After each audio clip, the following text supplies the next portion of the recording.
Hello folks, I hope you're well. A very warm welcome back to the channel. It's a midweek upload, which as you know is a little bit different from our scheduled programming. I had a couple of hours free to do this. Just watched a video of John Nathan Cordy's, which is called, maybe you've seen it yourself, I Just Don't Need My Amps, I Prefer a Modeler Live. Am I deaf, crazy, or both? Hence the slightly clickbait title of my video.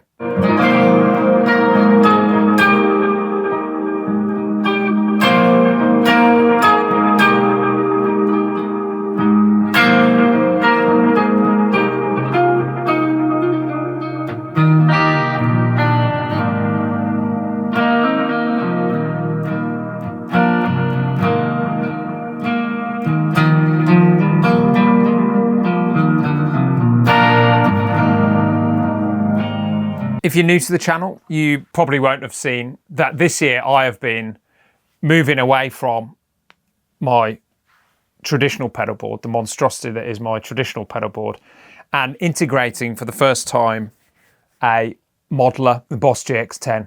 There's a playlist there, I reckon. And, you know, it's been a hell of a journey. That's why I'm making this video, because I feel like, that's a dog barking, I feel like I have actually got some value to add to this. Even though me and JNC are, I think, coming at it from different angles somewhat. Suffice to say, we agreed on a lot. Let's start, shall we, with stuff we agreed on. He likes his modelers for home use. Hard agree. He likes his modelers for recording. Also hard agree with that. The interesting thing, I think, about this video is that we're not just going to be, I'm not going to take the points that John Nathan Cordy made and say why he's right or wrong. The first thing I should say before we get into it is that, you know, I have a huge amount of respect for him as a YouTuber and as a player. He is fantastic. So again, this is not in any way a criticism or you know, me trying to start some beef, John. What it is, he likes discussion. We're going to discuss. So let's discuss. It's my belief that the circles that we move in as we move through a career in music, such that it is for any of us, have a huge influence on the choices that we make in every respect: lifestyle, location, and of course, equipment purchases. And the things that we do professionally, in other words, the music related stuff that we do professionally, obviously has the biggest impact on those areas. Gear is the most obvious way. It's the most obvious area that impact can be seen. And depending on what choices you've made and what sort of things you do for money, you know, that's going to be reflected in the gear that you use. I happen to know many musicians that work in the function, West End, wedding world. Some of the best players that I know work in that world. Suffice to say, this is not a criticism of that world either. My opinion on that stuff is irrelevant. What I want to talk about is how the gear, you know, and John did mention some of these things, how the gear that we use is in some way influenced by those choices, whether we made them to begin with consciously or unconsciously. Many people go into the corporate wedding function world because that is traditionally, in the UK at least, and probably farther afield, the best way to make money as an instrumentalist. It's the quickest, it's the most readily available type of gig, it's the easiest to get. You can set it up yourself, so you can get that going, and that's why a lot of people end up in that world. Where I'm coming from, I've done a bit of that stuff. That has never, doesn't mean it won't ever, that has never been a big part of the way that I earn a living from music. I am more studio. I'm a record producer. I am a session guitarist, but I'm also a session drummer, a session bass player. I master stuff, I mix stuff, and I teach. All of that spilled over into this YouTube channel. And recently I started doing a, you know, live gig. So I had 5 years off from playing live altogether, from 2019 all through COVID up until last year. The requirements of that gig was such that my pedal board was no longer up to the job. unless I wanted to be one of those blokes with, you know, the mothership, which the type of places we play, that would be highly inappropriate. So I wanted something that basically could fit in a rucksack, a bag. And that's why I bought the Boss GX10, and I've been loving it. As regular viewers of this channel will know, the Boss GX10 has been a huge eye-opener for me, and I feel like it has sort of really brought me right up to date in terms of guitar technology. The gig that I do is for an originals artist, so I'm not particularly doing this gig for money. I'm doing this gig for fun, mainly, and also because I love the artist, Bryony Williams, and I love the music. It's a record that I made with Bryony, produced that record and played a lot on it. And Bryony's guitarist left, and she basically dragged me out of retirement. I've had a lot of fun. Now, for me, live performance has never been something that I've relied on to make money, as I've said. If you're relying on live performance to make money, that you obviously are coming at it from a different angle. I'm going to grab my notes at this point. I should probably tell you what I like about amplifiers and why I still use amplifiers. And I don't think the model of the modeler is going to have much of an impact on this. There's a certain chaos and a certain energy on the stage that an amplifier gives you. There's a certain, obviously, volume, but it's more than that. There's a certain, and it is more than sound, but sound is part of it. There's a certain wildness to an amplifier. I suppose you'd say an unpredictability that for me is an integral part of the stage experience.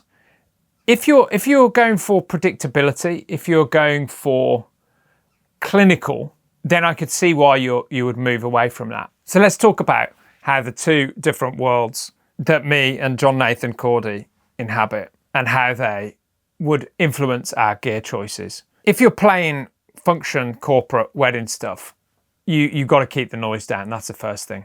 Often you are going to be having, in the case of many of my friends, silent stages. The drummer in the most successful wedding band that I know has just moved to an electronic kit. Everything on stage, apart from the brass and the singing, is silent.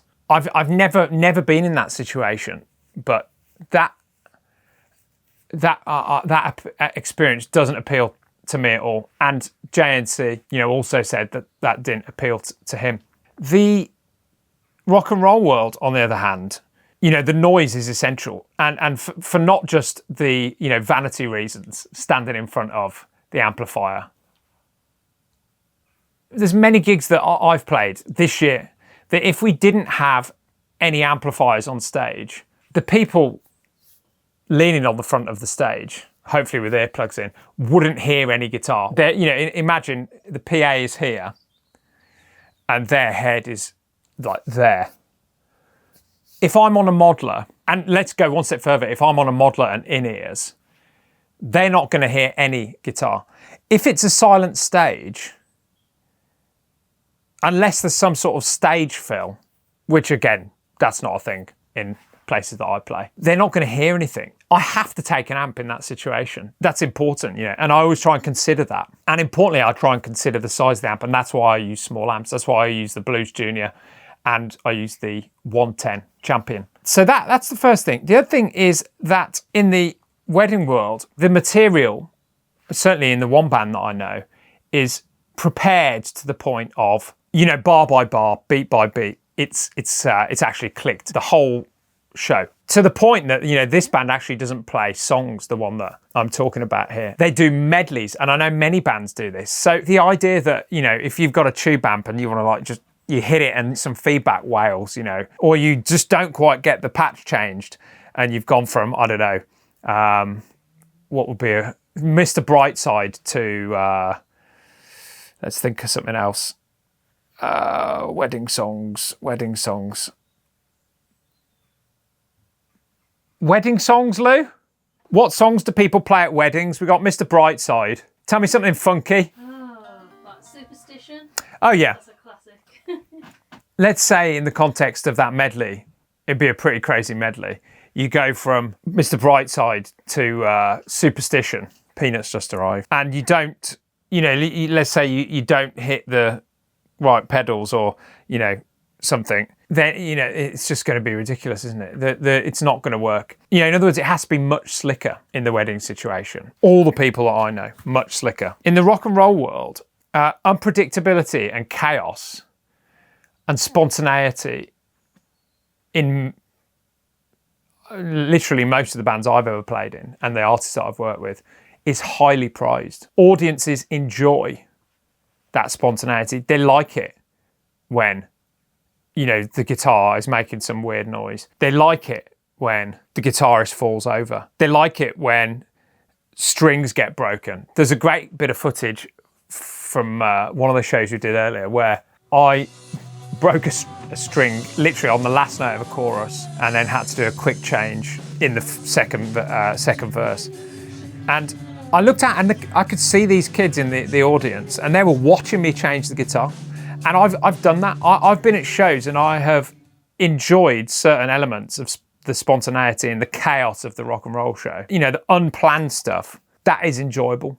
I enjoy that still. I enjoy things not being predictable. Let's look at that as a wider concept. That goes for my sounds as well. I think you can have more fun with an amp in the sense of you can make it do things more spontaneously. You can kind of harness that chaos more efficiently, if you like, and more satisfyingly with a loud amplifier. Many famous people still, when I say famous people, I mean, let's say touring artists. This was another thing that JNC said. Let's bring it in at this point.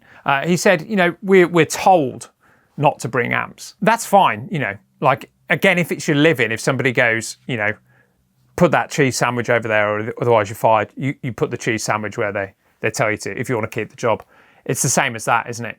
I didn't get into music to be told what to do by anybody. I know that seems like a sort of slightly, yeah, man, rebel without a cause statement, but like the idea of somebody saying, oh no, don't do it like that, do it like this. I didn't really get into music for that. If I wanted that, I would have, I'd have done something else. For me, the being on stage bit needs to feel free and liberating and, in the moment. Every player is different in that respect. I appreciate that. Obviously, sound-wise, it's much more predictable with a modeler. So that's something that I've found actually has been a great bonus for me doing a lot of this stuff this year. It's enabled me to get sounds that are absolutely bang on to the record, but I also use the amplifier. So I'm not using the amp modeling. If you want to check out the video for the live rig, you can go and have a look at that. I'm using it as a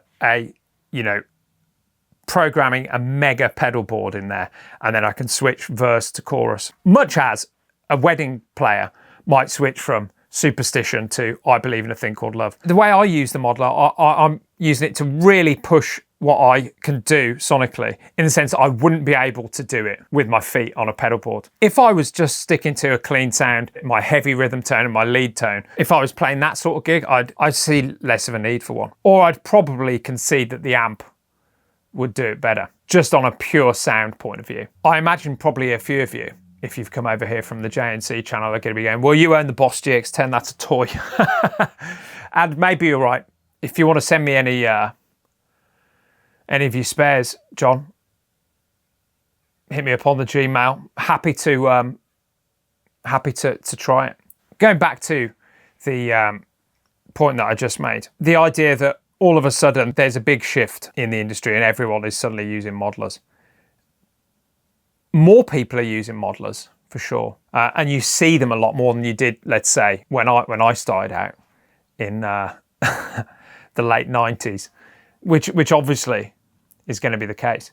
What I'm trying to say is many people still use amplifiers that I know. Many successful working guitarists still use amplifiers. Many that I know don't use in-ears. A great example, I went to see Fontaine's DC recently. Wedges all over the stage, whether there is some in-ears going on. We're talking huge amplifiers, Fender Twins, massive old school pedal boards, loud amplifiers as well. I was sat right up front.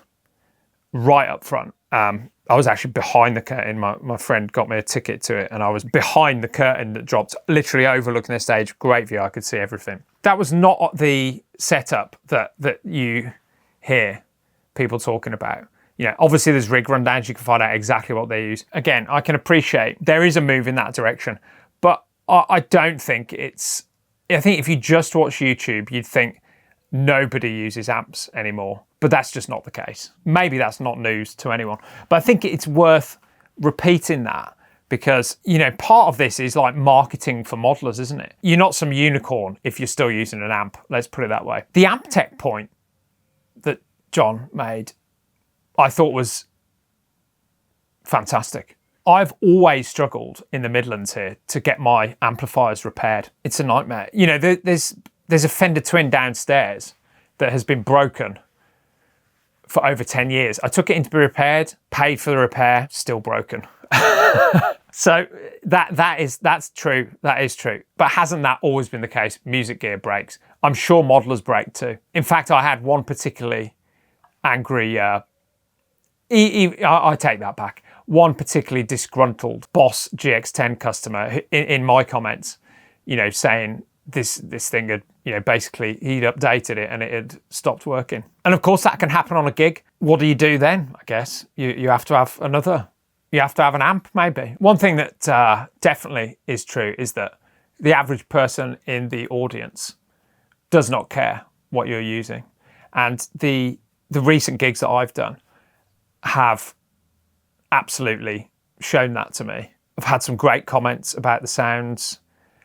I've had some people that were surprised that I was using the Boss GX10 as my pedals, but equally I've had people just looking and go, yeah, cool, that's normal these days, isn't it? It's important to remember the lens, obviously, and that if somebody is talking about equipment on YouTube, that's because that's their job, to talk about equipment on YouTube. The average person doesn't really talk about equipment. The average musician doesn't really talk that much about equipment in my experience. Certainly, I've never got or not got work based on the equipment that I'm using. You know, I'm hoping that that will remain the case. I definitely would not be in a hurry to work for someone if they were saying that I had to leave the amp at home.